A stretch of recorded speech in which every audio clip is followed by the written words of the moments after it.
Jesus precisou de Maria e de José. O Espírito Santo fecundou Jesus no ventre de Maria, mas precisou de uma família para conviver. Assim também, amado, Jesus também não viveu só. Ele precisou de 12 apóstolos. Jesus, ele mesmo indo para o Pai, mesmo sendo crucificado, mesmo sendo morto, ressuscitado ao terceiro dia, antes de partir, Jesus falou: olha, falou disse: olha, eu vou, mas não vou deixar vocês só. Quando Deus foi criar o homem, que criou o homem no meio de bicho, gente, quando ele viu que o homem estava só, enchendo no capítulo 1, a voz do Senhor, do El Elyon, do El Shaddai, está dizendo assim na palavra: não é bom que o homem esteja só. Nós não nascemos para ser só. Olha para a pessoa que está ao seu lado e fala: você não nasceu para ser só. Jesus escolheu 12 apóstolos. Quando ele estava para ir, ele falou assim: olha, eu vou, mas não vou deixar vocês só. Não vou deixar vocês órfãos. Eu mandarei o Espírito. E no original hebraico está escrito assim: ele vos dará poder. Você recebeu um poder no dia do seu batismo.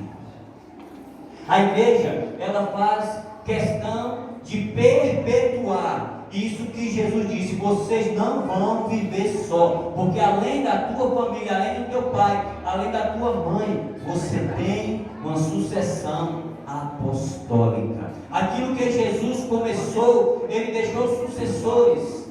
Quem está entendendo até agora, diga amém. Amém. E nós, Igreja Católica Apostólica Romana, nós somos a única igreja que temos sucessão apostólica, ou seja, que viemos de Jesus e os apóstolos. Primeiro Papa, quem foi? Não ouvi. E quem é que está sucedendo Pedro hoje? Francisco. Tem muitas pessoas que falam assim: não, Francisco está sucedendo Bento XVI. Está errado. Francisco está sucedendo Pedro. Todos os papas que vieram depois de São Pedro está sucedendo Pedro.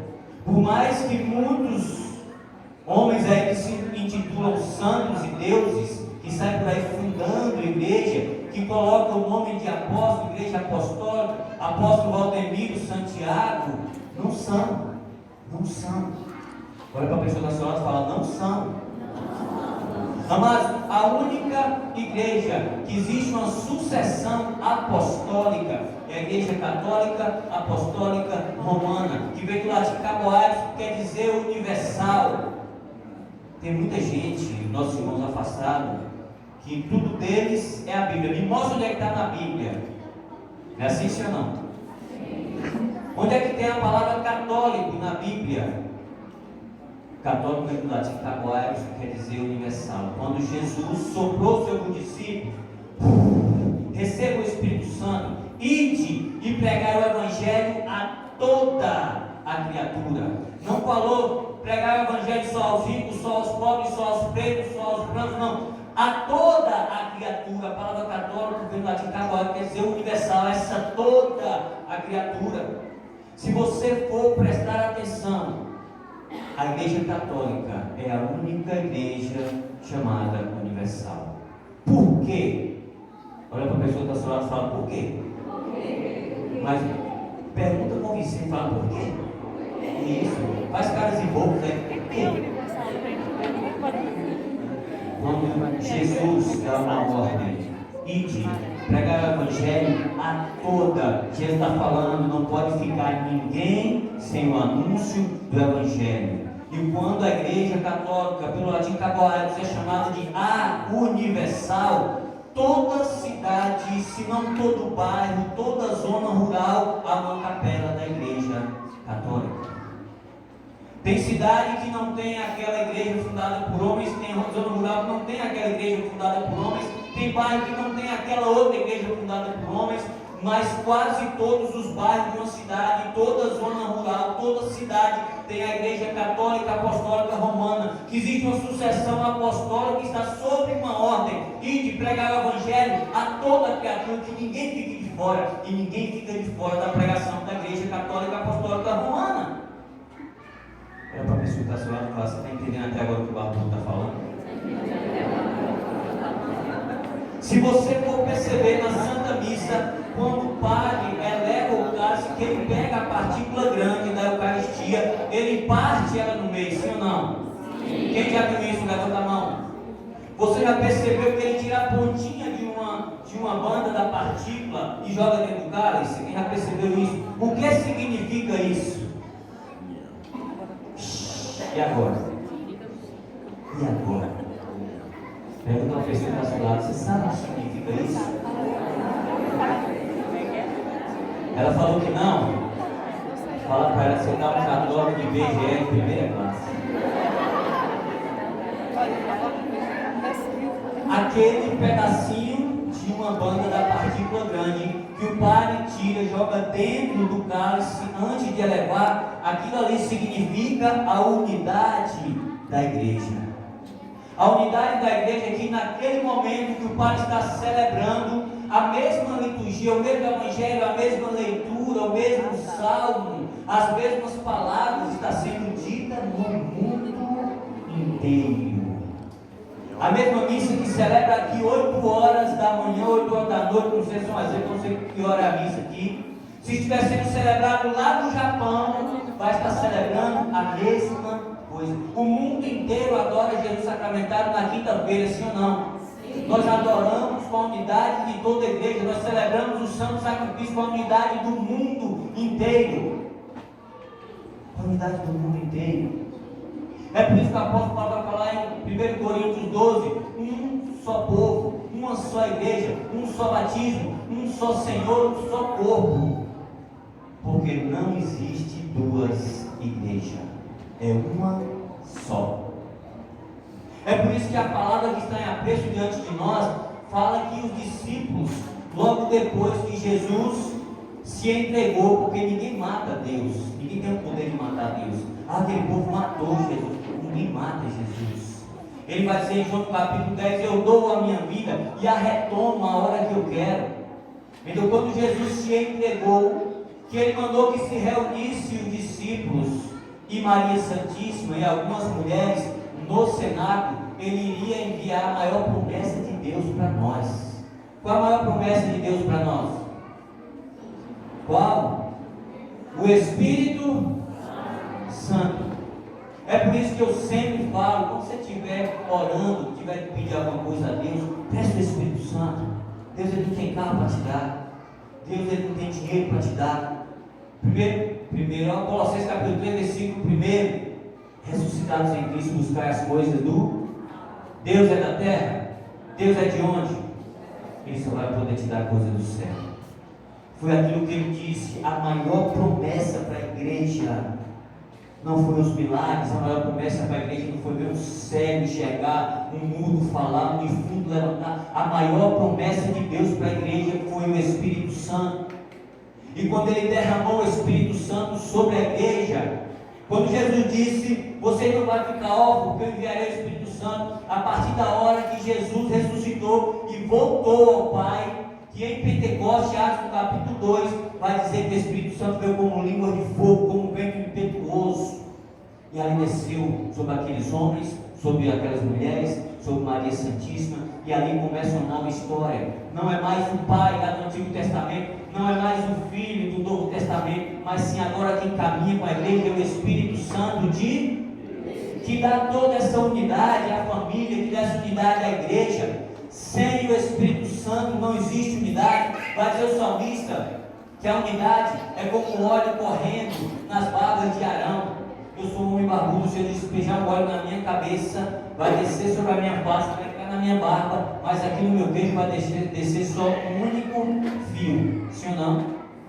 Então a Igreja Católica Apostólica Romana, ela é regida pelo Espírito Santo. A Igreja Católica Apostólica Romana, ela tem o Espírito Santo que traz essa unidade. A Igreja Católica Apostólica Romana é a única igreja que não se divide para criar outra igreja, para poder brigar por dízimo, para poder brigar por ofertas. Você vai estudar a história da igreja, você não vai ver uma divisão da Igreja Católica. Por quê? Porque o Espírito Santo de Deus que traz a unidade. Muitas pessoas costumam fazer censo para ver qual a maior igreja do mundo. aí fica, eu sou daquela, e muitas pessoas falam bem assim, não, mas a igreja protestante está crescendo, e os católicos estão diminuindo. Eu quero desmentir aqui, em primeira mão para você, isso é obra do demônio. Os nossos irmãos afastados, eles não estão crescendo, eles estão se dividindo. Briga aqui, abre outra igreja ali, briga aqui, abre outra igreja ali, aquela é de fulano, aquela é de Beltrano. A nossa não se divide pela ação do Espírito Santo, porque a nossa foi fundada por um Deus, amém? Amém. Se você chegar lá no túmulo de Edir Macedo, quando ele morrer, lá vai estar escrito aqui da Edir Macedo. Se você for no túmulo de Valdemiro Santiago, quando ele morrer, lá vai estar escrito: aqui está enterrado Valdemiro Santiago, fundador da Igreja Universal Mundial. Não me lembro nem qual mais é, porque são tantas denominações fundadas por homem. Mas se você chegar lá no túmulo do fundador da Igreja Católica Apostólica Romana, lá vai estar escrito: ele ressuscitou, gente. Então eles se dividem, é aonde há divisão, não há ação do Espírito Santo. Não há. Valdemiro era da Edir Macedo, sim ou não? Brigou. Onde tem briga, não há ação do Espírito Santo. Pai pode até brigar com o outro, pai pode até brigar com um de nós leigo, mas ele não é no pé daqui. Eles podem até ter casa, ter carro, ter fazenda, ter a prosperidade financeira, mas nós temos Maria Santíssima e a comunhão dos santos, São Miguel Arcanjo, São Gabriel e São Rafael. O padre, ele tem o dia e ele tem a noite. A casa é da comunidade, o carro é da comunidade. Ele sai para até levar o carro, mas tem outro carro. E às vezes o carro fica, ele chega lá e ele pega outro, porque tudo é daí, igreja. Porque é uma só fé, é um só batismo. Agora, o que fazia as pessoas se unir aos discípulos? Partilhar tudo com os discípulos. Muitos até vendiam propriedades e colocavam aos pés dos discípulos. Sabe por quê? Porque as pessoas olhavam para eles e falavam assim: vejam como eles se amam. Queriam viver o mesmo que eles viviam. E vai dizer a palavra que eles davam testemunho da ressurreição de Jesus. Essa palavra testemunho, o que é essa palavra testemunho? É você falar, é eu testemunhar o que Jesus fez na minha vida, que eu era assim, eu era assado, hoje eu sou assim, eu sou assado. Testemunhar é as pessoas olhar para você e ver em você um homem ou mulher de Deus. É a pessoa olhar para você e ver que suas atitudes é de um homem de Deus, de uma mulher de Deus. É as pessoas olhar para você, a maneira de você vestir, falar assim: ali é um homem de Deus, ali é uma mulher de Deus. A maneira que você trata os outros na tua educação, falar: ali é um homem de Deus, ali é uma mulher de Deus. Porque as palavras comovem, mas o testemunho arrasta. Era isso que arrastava as pessoas, a comunidade dos discípulos, porque era uma só fé, um só batismo, um só corpo, um só Espírito. Eu conheço pessoas que aqui dentro da igreja, nossa mãe é um santo, só falta colocar no andor e canonizar. Educadinho, fala manso, mas quando passa da porta de casa para dentro, com a esposa, com o marido, com o pai, com a mãe, uma Zequinha, uns cavalinhos pocotó. Pode rir, talvez você está rindo você mesmo. Brincadeiras à parte. Não existe duas pessoas, não existe dois Ninha. O Ninha que está pregando aqui tem que ser o Ninha marido. O Ninha que está pregando aqui tem que ser o Ninha pai. O Ninha que está pregando aqui tem que ser o Ninha que acolhe o padre, que acolhe os irmãos. O Ninha que está pregando aqui tem que ser o mesmo Ninha lá no trabalho. É isso que vai trazer as pessoas a acreditar no Deus que eu testemunho com a minha vida. Olha para a pessoa que está ao seu lado e fala: recebeu o recado? Entendeu? Ou ele precisa falar de novo?